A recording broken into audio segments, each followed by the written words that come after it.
Hopeful Cities Initiative is a program designed to boost mental health and show individuals how to measure and increase hope. It's a partnership between the Chicago Department of Public Health and the Shine Hope Company. And here with more on this is Catherine Getsky and Dr. Simbo Ige. Welcome to you both. Thank you for coming. Thanks. All right, so let's talk about this partnership. Can you explain kind of what each of you do and how you came together? Yes, I'll start. So my job as the commissioner is to protect the health of Chicagoans. And then I found out that we have a mental health crisis. And we don't have enough people to treat mental health, so we needed a new strategy. And that's how I found Catherine, is like, we need tools to help people prevent the crisis. And she's doing a fantastic job of that. Thank you. Yes, and I've been studying hope around the world for the last 12 years.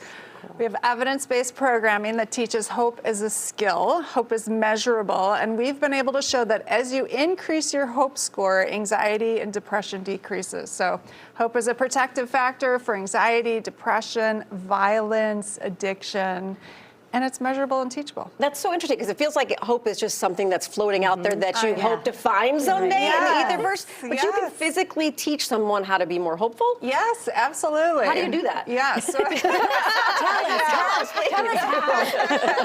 Well, Shine is the mnemonic we use for how we teach hope. So we teach stress skills, how you identify and manage your stress response, your triggers. We identify our sadness, anger, fear. We don't run from it.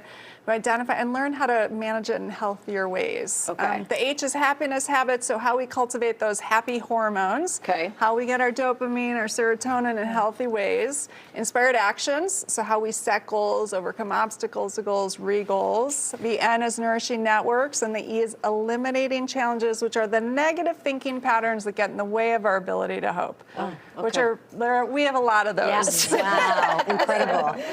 So Dr. Ige, how do you take what Catherine studies and what she's learned and help a greater group of people? Yes. So first, we look at communities that are really experiencing challenging times. There's oppression, there's discrimination, there's poverty, there are all kinds of bad things happening. And so the natural course of event is hopelessness as a result of those things. Right. But we want to bifurcate that and say, instead of hopelessness, have hope, and teach people how to acquire hope. So our communities of color, communities that are disproportionately impacted by, you know, all the negative things, communities that have a higher burden of disease, how can we teach them hope and work with community leaders so that people know how to weather the storm? There are a lot of storms right now, and so I think everyone can benefit from this, not just those who already have mental health issues, but everyone in Chicago.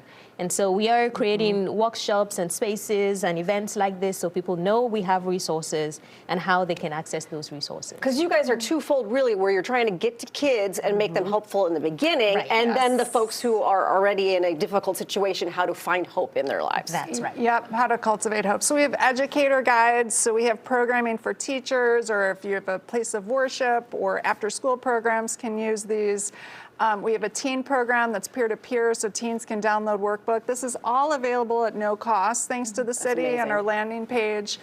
We have a parent's guide, so how you can start using hope language at home, practice hope skills with your kids, learn about the upstairs and the downstairs brain, and you know when your parents are in their upstairs brain versus their downstairs brain. And yeah, so there's a lot of resources that are available, and we've created all this evidence-based programming, so it's a really great synergistic collaboration. That's awesome. Just fascinating to know that it's not something innate that you're just born with, but a skill. And I'm assuming, like any skill or like exercise, you gotta do it, use it in order to grow it. And that's what we're hoping for. There's also on the website a little quiz you can take, whether you're a kid or an adult, and we took it. Yeah, we were all surprisingly hopeful. My score, I think the highest you can go is 64 on the adult hope scale. I was at 50. I was at 56, I think. She was at 56. So there you go. Are we doing okay? You're doing good. Yes, absolutely. And but there's always room for improvement. Just like a doctor. Our executive producer got a 58. Yes, there we go. That's pretty good. Pretty good. Yes. And we love the storytelling also because people learn hope by listening to other people's stories. So we encourage people to write your own hope story and then find your hope hero. So maybe your executive producer is your hope hero. There you go. He's the highest scoring. So we need to know what he's done. Wow.